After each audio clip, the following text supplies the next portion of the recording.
دین vibes, دین کی آواز۔ آج وہ 10 باتیں آپ کے سامنے بتائی جائیں گی جن کے کرنے سے انسان کا خاتمہ اچھا ہوتا ہے، اسے کلمے پہ موت آتی ہے۔ امید ہے کہ آپ اسے گوش ہوش کے ساتھ سنیں گی، نوٹ کریں گی اور پھر ان پر آپ ہمیشہ پریکٹس کریں گی۔ سب سے پہلا عمل جس کے کرنے سے انسان کو آخری وقت میں کلمہ نصیب ہوتا ہے وہ ہے غیر محرم سے اپنی نظر کو بچانا۔ نبی علیہ الصلوۃ والسلام نے ارشاد فرمایا، النظر سہم من سہام ابلیس، کہ نظر شیطان کے تیروں میں سے ایک تیر ہے، مسموم، زہریلا تیر، من ترکہا مخافتی، جس نے میرے خوف سے اس بری نظر کو ترک کر دیا، ابدلتہ ایمانا، میں اس کو ایسا ایمان عطا کروں گا، یجد حلاوتہ فی قلبہ، کہ وہ اس کی حلاوت کو اپنے دل میں محسوس کرے گا۔ ملا علی قاری رحمۃ اللہ علیہ فرماتے ہیں، وقد واردا، اور یہ لکھا گیا ہے، ان حلاوت الایمان، کہ حلاوت ایمان اذا دخلت قلبا، جب قلب میں داخل ہوتی ہے، لا تخرج منہ ابدا، پھر وہ قلب سے باہر نہیں نکلتی۔ تو آج اسی مجلس میں یہ نیت کر لیجئے کہ اے پروردگار عالم، آج کے بعد ہم کسی بھی غیر محرم مرد کی طرف کبھی بری نظر نہیں ڈالیں گے۔ اور کئی مرتبہ شیطان دھوکہ دیتے ہیں، آپ بری نظر سے تو نہیں، ویسے ہی دیکھ رہی ہیں۔ ہر ارادے کی نظر جو غیر محرم پر ڈالی جاتی ہے وہ شہوت کی ہی ہوتی ہے، بندہ محسوس کرے یا نہ کرے۔ تو اس لیے یہ نیت کیجئے کہ آج کے بعد ہم نے غیر محرم کی طرف نظر اٹھانی ہی نہیں۔ اس عمل کی وجہ سے آخری وقت میں کلمہ نصیب ہوگا۔ اسی لیے حلاوت ایمان کی علامتیں لکھی ہیں کہ استلذاذ الطاعات، جب دل میں ایمان کی حلاوت آ جاتی ہے تو عبادات کے اندر بندے کو لذت مل جاتی ہے، تلاوت کرنے کو جی چاہتا ہے، نماز پڑھنے کو جی چاہتا ہے، انسان کا عبادت میں، نیکی میں جی لگتا ہے۔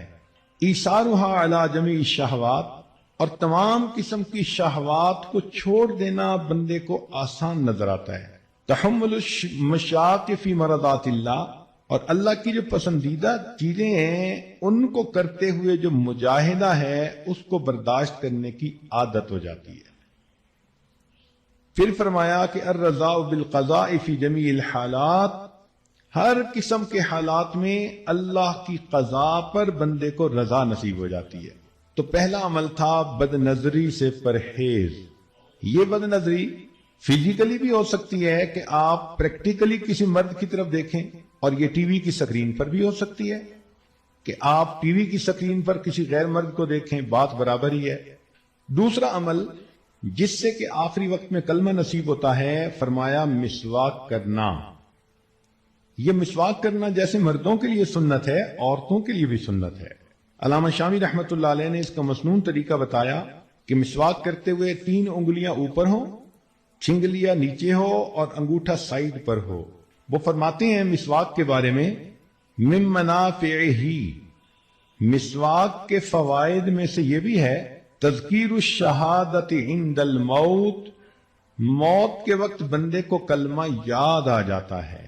رزقنا اللہ تعالی بمنہ وکرمہ، حدیث پاک میں آتا ہے جو بندہ اہتمام کے ساتھ مسواک کرتا ہو، ملک الموت آتے ہیں اور 2 کام کرتے ہیں، شیطان کو اس سے مار کے دور بھگا دیتے ہیں اور اس بندے کو کلمہ یاد دلا دیتے ہیں۔ یہ کتنا بڑا انعام ہے کہ ملک الموت ہی بندے کو یاد دلا دیں کہ تیرے جانے کا وقت قریب آ گیا۔ تو مسواک کی بھی پابندی کریں۔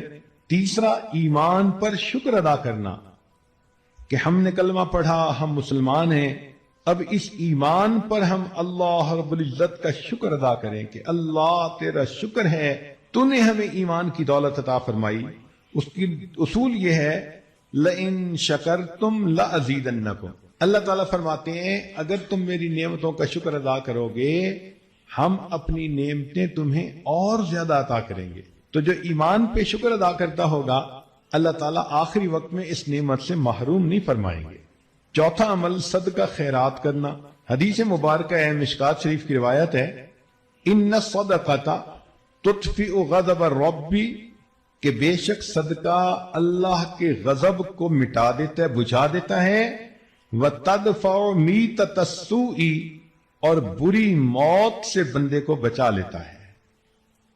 ملا علی قاری رحمۃ اللہ فرماتے ہیں کہ ای تمنع انزال المکروہ والبلاء فی الحال، کہ یہ عام حال میں مصیبتوں سے اور ناپسندیدہ احوال سے بندے کو بچاتا ہے، وتدفع سوء الخاتمۃ فی المآل، اور موت کے وقت بری موت سے بندے کو بچا لیتا ہے۔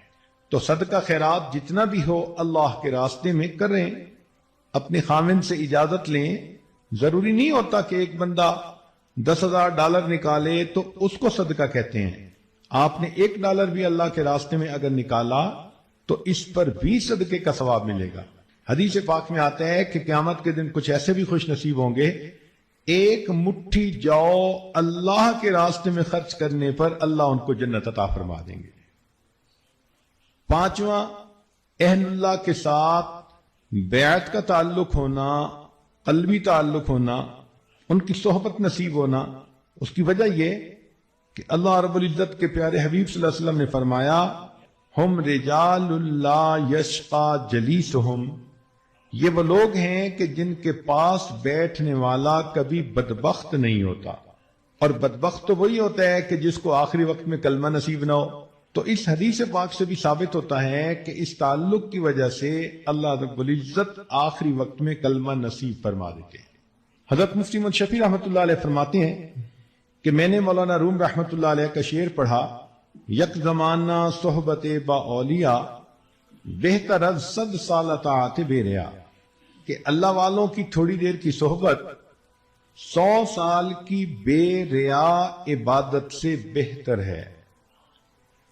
تو فرماتے ہیں کہ میرے ذہن میں ایک سوال پیدا ہوا کہ اگر 100 سال کی عبادت سے بہتر ہے یہ کہتے تو ماننے والی بات تھی، مگر انہوں نے تو فرمایا کہ 100 سال کی بے ریا عبادت سے بہتر ہے۔ چنانچہ میں نے حضرت تھانوی رحمۃ اللہ کی خدمت میں عرض کیا کہ حضرت، یہ شاعر لوگ بہت افراط و تفرید کے مرتکب ہوتے ہیں، مجھے لگتا ہے کہ مولانا روم رحمۃ اللہ علیہ سے بھی اس پوائنٹ پر کچھ ایسا ہی معاملہ ہوا کہ انہوں نے فرمایا کہ اہل اللہ کی ایک لمحہ کی صحبت 100 سال کی بے ریا عبادت سے بہتر ہے۔ تو حضرت تھانوی رحمۃ اللہ علیہ نے فرمایا کہ اس شعر کو میں پڑھوں؟ جی حضرت پڑھیں۔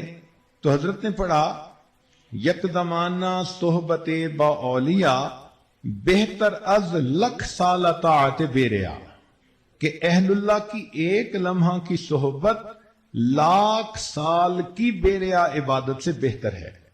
تو میں نے کہا کہ حضرت 100 سال مجھے سمجھ نہیں آ رہے تھے، آپ نے تو الٹا 1,00,000 سال کی بات کر دی۔ تو پھر حضرت نے اس کا تحقیقی جواب دیا، فرمایا کہ دیکھو کوئی بندہ 1,00,000 سال کی عبادت کر لے، کیا اس کے پاس گارنٹی ہے کہ اس کو کلمے پہ موت آئے گی؟ میں نے کہا نہیں۔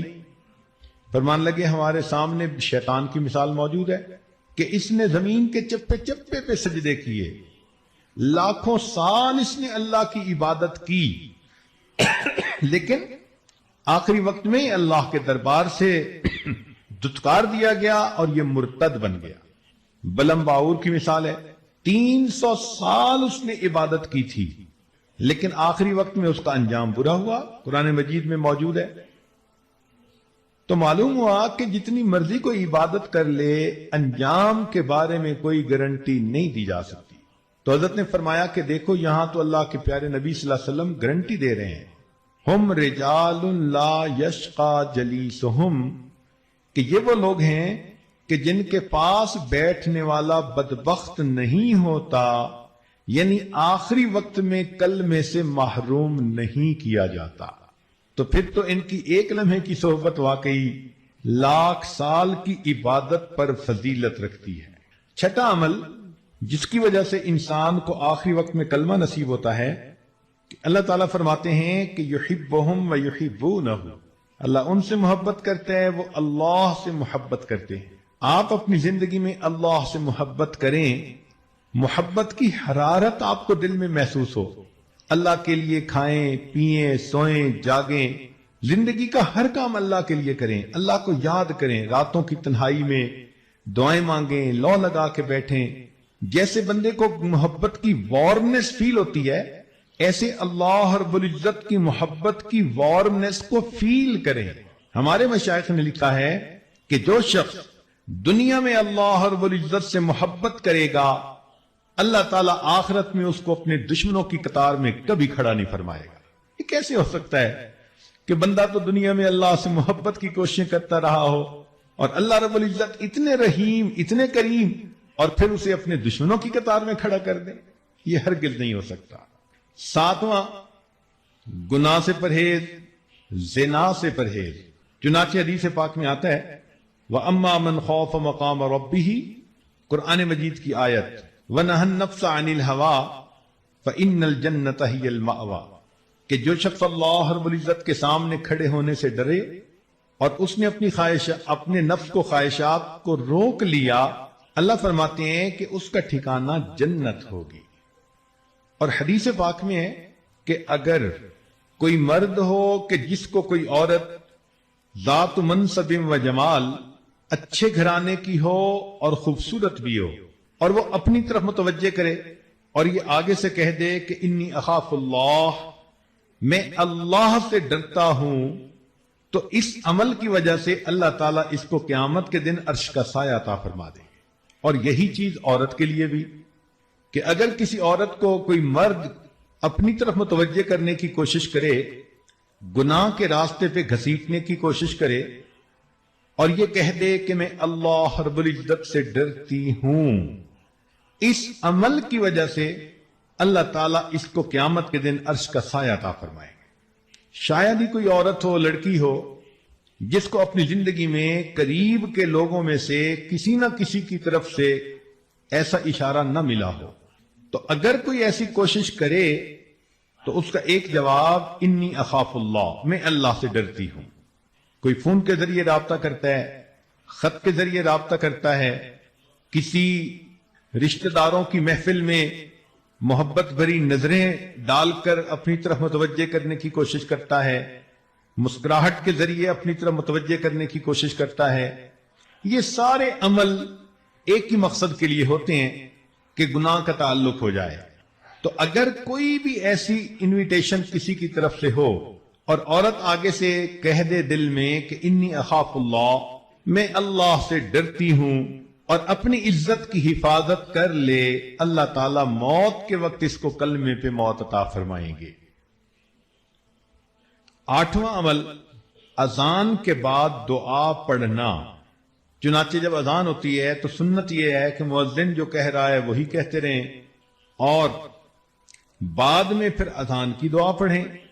بخاری شریف کی روایت ہے، نبی علیہ السلام نے فرمایا کہ جو اذان کے بعد یہ دعا پڑھے گا، حلت لہو شفاعتی، قیامت کے دن اس بندے کو میری شفاعت نصیب ہوگی۔ ملا علی قاری رحمۃ اللہ علیہ فرماتے ہیں ففیہ اشارۃ الی بشارۃ حسن الخاتمہ، اس میں اشارہ ہے کہ اس کو موت کے وقت کلمے پہ موت نصیب ہوگی۔ اور حدیث پاک میں ایک دعا بھی ہے کہ جو آدمی یہ دعا مانگے گا تو اللہ تعالیٰ اس کو ایمان پہ موت عطا فرما دیں گے۔ اور وہ دعا بہت چھوٹی سی ہے، دن میں بھی مانگے، رات میں بھی، اللہم بارک لنا فی الموت وفی ما بعد الموت۔ اللہ تعالیٰ سے یہ دعا مانگیں کہ یا حی یا قیوم برحمتک استغیث، کلمے کی کثرت کریں، اس لیے کہ زندگی میں جو عورت کلمے کی کثرت کرے گی، ہر وقت اپنی زبان پہ لا الہ الا اللہ، لا الہ الا اللہ، لا الہ الا اللہ پڑھتی رہے گی، تو پھر آخری وقت میں اس کلمے کا پڑھنا اس کے لیے آسان ہوگا۔ خواجہ فرید نطار رحمۃ اللہ علیہ فرماتے ہیں، میں نوجوانی میں عطر کی دکان تھی اور میری ہزاروں شیشیاں ہوتی تھیں جن میں عطر پڑا ہوتا تھا۔ ایک دن بڑے میاں آئے اور آ کر میری ان شیشیوں کو بڑے حیرانی سے دیکھنے لگ گئے۔ میں نے کہا بڑے میاں کیا دیکھ رہے ہیں؟ وہ کہنے لگے یہ دیکھ رہا ہوں کہ تیری جان اتنی شیشیوں میں اٹکی ہوئی ہے، یہ کیسے نکلے گی؟ مجھے بڑا غصہ آیا۔ میں نے کہا کہ جیسے آپ کی نکلے گی ویسے میری نکلے گی۔ تو جب میں نے یہ الفاظ کہے تو وہ آگے سے کہنے لگے کہ اچھا بھائی میری تو ایسے نکلے گی۔ یہ کہہ کر میرے سامنے وہ زمین پر لیٹ گئے اور اوپر اپنے رومال ڈال دیا میں سمجھا کہ شاید ویسے ہی مجھے کر کے دکھا رہے ہیں، جب قریب جا کے دیکھا تو ان کی موت آ چکی تھی۔ تو جنہوں نے محنت کی ہوتی ہے پھر ان کو آخری وقت میں یوں کلمے پہ موت آتی ہے۔ شری سکتی رحمۃ اللہ علیہ فرماتے ہیں کہ ہم بیٹھے ہوئے تھے ایک کنویں کے قریب، ایک آدمی آیا اور ہم سے کہتا ہے کہ بھئی کوئی اچھی جگہ ہے جہاں انسان مر سکے۔ ہم بڑے حیران ہوئے اس کی بات کو سن کر، تو میں نے کنویں کی طرف اشارہ کر دیا کہ یہ اچھی جگہ ہے، سایہ دار بھی ہے، پانی بھی ہے۔ کہنے لگے ہمارے سامنے وہ بندہ وہاں گیا، اس نے جا کر وضو کیا، نماز پڑھی اور نماز پڑھ کے لیٹ گیا۔ کافی دیر کے بعد ہم اٹھے نماز پڑھنے کے لیے، تو ہم نے کہا چلو بھئی اس کو بھی جگاؤ، یہ جماعت میں شریک ہو جائے۔ کہنے لگے جب اس کو جگانے لگے تو دیکھا کہ وہ تو اپنے رب کو پیارا ہو چکا تھا۔ تو جنہوں نے نیکی پر زندگیاں گزاری ہوتی ہیں پھر ان کو آخری وقت میں یوں موت آتی ہے۔ تو ابو ذرہ رحمت اللہ علیہ کی بات ہو رہی تھی کہ ان کے شاگرد موجود تھے، آخری وقت ان کا قریب آ گیا۔ اب شاگرد حیران کہ ہم حضرت کو کلمہ کیسے یاد دلائیں، یہ تو ہمارے استاد ہیں۔ تو انہوں نے سوچا کہ جس حدیث مبارکہ میں کلمے پہ موت آنے کی بشارت ہے، ہم اس کی روایت پڑھتے ہیں ان کے سامنے تو خود بخود یاد آ جائے گی۔ تو انہوں نے وہ روایت پڑھنی شروع کر دی۔ جیسے ہی انہوں نے ان فلاں کی بات کہی تو کہتے ہیں کہ حضرت نے وہ حدیث خود پڑھنی شروع کر دی، اور پڑھتے پڑھتے جب انہوں نے کہا من کان آخر کلامہ لا الہ الا اللہ، تو الا اللہ کے لفظ کہنے پر ان کی روح نکل گئی اور وہ اللہ کو پیارے ہو گئے۔ علماء نے لکھا ہے کہ انہوں نے پریکٹیکلی دکھا دیا کہ جس کا آخری لفظ لا الہ الا اللہ ہوتا ہے وہ پریکٹیکلی جنت کے اندر داخل ہو جاتا ہے۔ 10واں عمل جس سے کہ آخری وقت میں موت نصیب ہوتی ہے، یہ دعا باقاعدگی سے مانگیں، ربنا لا تزغ قلوبنا بعد اذ ہدیتنا وہب لنا من لدنک رحمہ انک انت الوہاب، کہ اللہ ہدایت دینے کے بعد ہمارے دلوں کو ٹیڑھا نہ کر دینا۔ اگر دل ٹیڑھے نہ ہوئے تو یقیناً انسان کو کلمے پہ موت آئے گی۔